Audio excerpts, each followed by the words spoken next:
అలానే మిస్సెస్రావు ప్రవీణ్ పగడాల పాస్టర్, వివాదరహితుడు, అందరితోటి సౌమ్యంగా మాట్లాడేటువంటి పాస్టర్. ఆయన అంతర్జాతీయ ప్రసంగికుడు.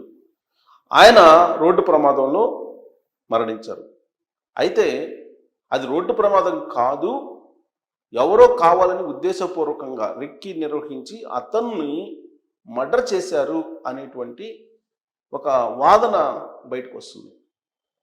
దీంట్లో నిజముందా అంటే ఆల్రెడీ 10 ప్రశ్నలతో కూడినటువంటి 10 అనుమానాలతో కూడినటువంటి ఒక వీడియో కూడా నేను చేశాను. దాని మీద చాలామంది రియాక్ట్ అయ్యారు. కింద తన అభిప్రాయాన్ని పెడుతూ కామెంట్స్ పెట్టారు.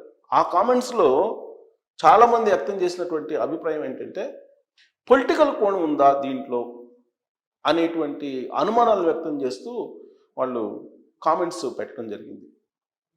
అయితే అసలు ఇది మర్డరా లేదంటే రోడ్డు ప్రమాదమా అనే దానికి ముందు ఒక కంక్లూషన్కి వచ్చి తర్వాత దీని కనుక పొలిటికల్ కోణం ఏమైనా ఉంటుందా అనే దాని మీద నేను మీకు విశ్లేషణ అందించేటువంటి ప్రయత్నం చేస్తాను.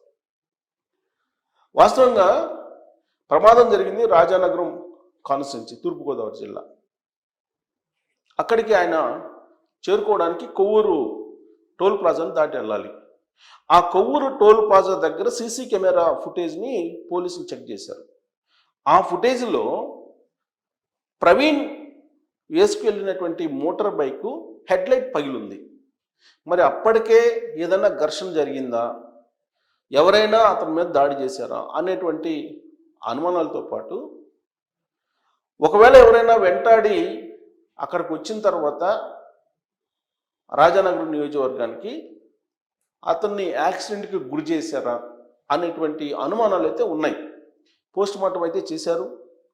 తలకి గాయమైందని చెప్పి తేల్చారు పోలీసులు పోస్ట్ మార్టంలో. రాజమహేంద్రవరం నుంచి భౌతిక గాయాన్ని హైదరాబాద్కి తీసుకొస్తున్నారు. క్రైస్తవులందరూ కూడా బాధాదప్త హృదయంతో ఉన్నారు. కేఏపాల్తో పాటు అనేక మంది క్రైస్తవ సమాజంలో ఉండేటువంటి వాళ్ళు ప్రవీణ్ పాస్టర్ మరణం గురించే మాట్లాడుకుంటున్నారు, ఏ ఇద్దరు కలిసినప్పటికీ కూడా. అయితే యాజ్ ఏ సీనియర్ జర్నలిస్ట్గా దాదాపు 27-28 సంవత్సరాల జర్నలిజంలో ఈ పాస్టర్స్ హత్యలు నేను చూశాను, నేను రిపోర్ట్ చేశాను. ఎలా జరిగినాయి ఏంటి అనే దాని మీద నాకు గుర్తున్నంతవరకు గుంటూరులో నేను చాలా కాలం అక్కడ పనిచేశాను. అక్కడ ఇవాంజలిస్టులు, క్యాథలిక్ చర్చిలు 2 ఉంటాయి. వీళ్ళిద్దరి మధ్య, ఇవాంజలిస్టులు క్యాథలిస్టుల మధ్య ఎప్పుడు కూడా కొంత ఘర్షణ వాతావరణం ఉండేది. ప్లస్ ఆ చర్చలకు సంబంధించినటువంటి ఆస్తులు చాలా ఖరీదైనవి ఉన్నాయి ఆంధ్రప్రదేశ్లో. రాజమండ్రి ఏరియాలో కానీ లేదంటే గుంటూరు ఏరియాలో కానీ ఖరీదైనటువంటి ఆస్తులు ఉన్నాయి. అవి ఈ పాస్టర్ల ఆధీనంలో ఉంటూ ఉంటాయి. వాళ్ళ తదనంతరం ఎవరో ఆశిస్తూ ఉంటారు. ఆ క్రమంలో కొన్ని మర్డర్స్ జరిగాయి. ఈవెన్ గుంటూరులో నేనున్నప్పుడే 2 మర్డర్లు జరిగాయి. ఇమాన్యుయల్ అని చెప్పి ఒక పాస్టర్ని చర్చిలోనే మర్డర్ చేశారు. చర్చిలోనే మర్డర్ చేసి వెళ్ళిపోయారు. తర్వాత దాని ఇన్వెస్టిగేషన్ జరిగిందంటే ఏం తేలిందంటే కేవలం ఆ చర్చికి ఉన్నటువంటి ఆస్తులపైన ఆధిపత్యం కోసం జరిగినటువంటి మర్డర్గా తేలింది. బహుశా ఆ కోణం నుంచి ఆలోచిస్తే మరి ప్రవీణ్ అంతర్జాతీయ మత ప్రసంగికుడు, ఆయన అంతర్జాతీయ లెవెల్లో సువార్తలు వినిపిస్తూ ఉంటారు. మరి పాపులర్గా ఉండేటువంటి పాస్టరు, మరి ఆయనకు సంబంధించినటువంటి నిధులు లేదంటే ఆస్తులు వాటి గురించి ఏమైనా ఇలాంటి దారుణానికి పాల్పడి ఉంటారా అనేది తేలాల్సి ఉంది. ప్రస్తుతానికైతే పోలీసులు దీన్ని అనుమానాస్పద స్థితిలో జరిగినటువంటి సంఘటనగా నమోదు చేశారు. ఫర్దర్ ఇన్వెస్టిగేషన్కి వెళ్తున్నారు. దానికి సంబంధించి సీన్ రీకన్స్ట్రక్షన్ చేసి అసలు ఎలా జరిగింది ఏంటి అనేది తేల్చబోతున్నారు. ఇక మన నెట్జన్స్ వాళ్ళు పెట్టినటువంటి కామెంట్స్లో ఎక్కువగా పొలిటికల్ కోణం ఏమైనా ఉంటుందా అనేది వ్యక్తం చేశారు.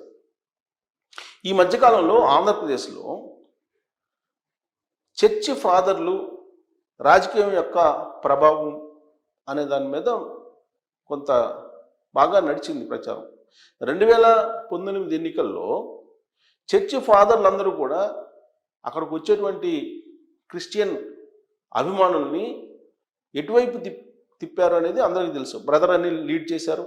బ్రదర్ అనిలే ఒకనొక మూమెంట్లో చెప్పారు, చర్చి ఫాదర్లు లేకపోతే అసలు వైఎస్ఆర్ కాంగ్రెస్ పార్టీ అధికారంలోకి వచ్చిండేదా అనే విషయాన్ని కూడా ఆయన వ్యక్తం చేశారు.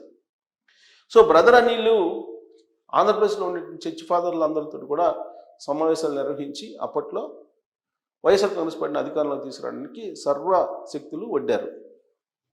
ఆ తర్వాత 2024 ఎన్నికలకు ముందు ఇదే బ్రదర్ అనిల్ గారు ఆయా చర్చిల్లో ఉండేటువంటి ఫాదర్స్ తోటి సమావేశాలు పెట్టి వైఎస్ఆర్ కాంగ్రెస్ పార్టీని ఓడించాలి అనేటువంటి ఒక ప్రయత్నం కూడా చేశారు.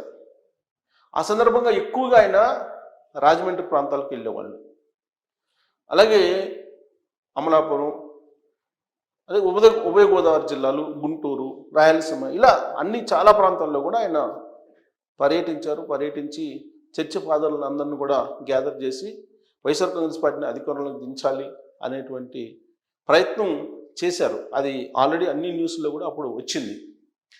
అందుకే ఈ చర్చి ఫాదర్స్ వ్యవహారం రాజకీయాలకు అతీతంగా మనం చూడటానికి లేదు. ఈ మర్డర్ లేదంటే ఇది రోడ్డు ప్రమాదమా అని తేలాలంటే రాజకీయ కోణం నుంచి కూడా ఆలోచించాల్సినటువంటి పరిస్థితి ఏర్పడింది. రాజకీయాలతోటి మతాలు ముడిపడి ఉన్నాయి. ఇప్పుడు హిందూ మతానికి సంబంధించిందేమో బీజేపీ అని చెప్తూ ఉంటారు, మరి క్రిస్టియన్ మతానికి సంబంధించినటువంటి ఓట్ బ్యాంక్ ఏమో ఎక్కువగా అటు కాంగ్రెస్ పార్టీకి ఉంటుంది అనేది, లేదు ప్రాంతీయ పార్టీగా ఉన్నటువంటి వైఎస్ఆర్ కాంగ్రెస్ పార్టీ ఆంధ్రప్రదేశ్లో. సో కాబట్టి రాజకీయాలకు అతీతంగా ఈ ఇన్సిడెంట్ను మనం చూడటానికి అవకాశం ఉందా అని అంటే నెట్జన్లు చెప్తున్న దాని ప్రకారం రాజకీయ కోణం నుంచి కూడా ఆలోచించాలి. మరి రాజకీయ కోణం నుంచి ఆలోచించినప్పుడు ఈ దారుణానికి ఎవరు పాల్పడి ఉండొచ్చు ఒకవేళ అది కనుక రోడ్డు ప్రమాదం కాకపోతే అని అనుకుంటే, ఒకటి ఆస్తులకు సంబంధించినటువంటి వ్యవహారం అన్నా అయి ఉండాలి. ఎక్కువగా ఆస్తులకు సంబంధించింది ఉంటుంది. ఎందుకంటే కేఏ పాల్ మనం ఉదాహరణగా తీసుకోవచ్చు. ఆయన మత ప్రబోధకుడు, శాంతి దూత. అలాంటి ఆయన పీస్ మిషన్ని క్లోజ్ చేసేసారు. ఎవరు క్లోజ్ చేశారు ఏంటి అనేది కేఏ పాల్ గారు అనేక సందర్భాల్లో చెప్పారు. సో ఎప్పుడు అలాంటివే ఉంటాయి, ఆర్థికపరమైనటువంటి ఇష్యూసే ఉంటాయి ఈ చర్చ్ ఫాదర్స్ మధ్య. మరి పొలిటికల్ ఇష్యూ వచ్చినప్పుడు ఒకవేళ పొలిటికల్ ఇన్వాల్వ్మెంట్ ఉంది అనుకుంటే ఎవరు ఇలాంటి దారుణానికి ఒడిగట్టేటువంటి అవకాశం ఉంది అని అంటే ఆ సమాజంలో అంతర్గతంగా ఉండేటువంటి పాలిటిక్స్, లేదంటే రాజకీయ పార్టీలకి అలైడ్ అయినటువంటి వ్యవహారం ఉంటుంది. సో కాబట్టి ఏ పార్టీకి సంబంధించినటువంటి ఇన్వాల్వ్మెంట్ ఉంటుంది అనేది నేను ప్రత్యేకంగా చెప్పవసరం లేదు. ఒకవేళ ఉంటే అది మీరే తెలుసుకోవచ్చు. అది కూడా రాజానగరంలో జరిగింది. అది రాజానగరంలో ఎక్కువగా అక్కడ బలంగా ఉంటుంది క్రిస్టియానిటీ. సో కాబట్టి ఒకవేళ రాజకీయ కోణం నుంచి ఆలోచిస్తే ఎందుకు జరిగి ఉంటుంది, ఏ పార్టీ ఇన్వాల్వ్మెంట్ ఉంటుంది అనేది ప్రత్యేకంగా చెప్పవసరం లేదు నేను. మరి ఇన్వెస్టిగేషన్లో అది తేల్చాలి. రాష్ట్ర ప్రభుత్వం కూడా సీరియస్గా తీసుకుంది. దాని నిజాన్ని తేల్చండి అని చెప్పేసి. మరి నిజాలను తేలిస్తే కనుక రాజకీయ ప్రమేయం ఉందా దాంట్లో, లేదంటే ఆర్థిక కోణంలో నుంచి ఏమన్నా ఇలాంటి సంఘటన జరిగిందా, లేదంటే రోడ్డు ప్రమాదమే జరిగిందా అనేది సమీప భవిష్యత్తులో తేలబోతుంది పోలీసుల ఇన్వెస్టిగేషన్లో. అప్పటి వరకు ఇలాంటి ఊహాగానాలు రావడం అనేది కామను. నెట్జన్స్ వ్యక్తం చేసిన దాని ప్రకారం కామెంట్స్లో గతంలో చేసిన వీడియోలో పొలిటికల్ కోణాన్ని కూడా చూడొచ్చు. దీంట్లో చూడడంలో ఎలాంటి అభ్యంతరం ఉండకపోవచ్చు. మరి పొలిటికల్ కోణం నుంచి చూస్తే దీని వెనుక ఎవరున్నారని మీరు భావిస్తున్నారు? Thank you.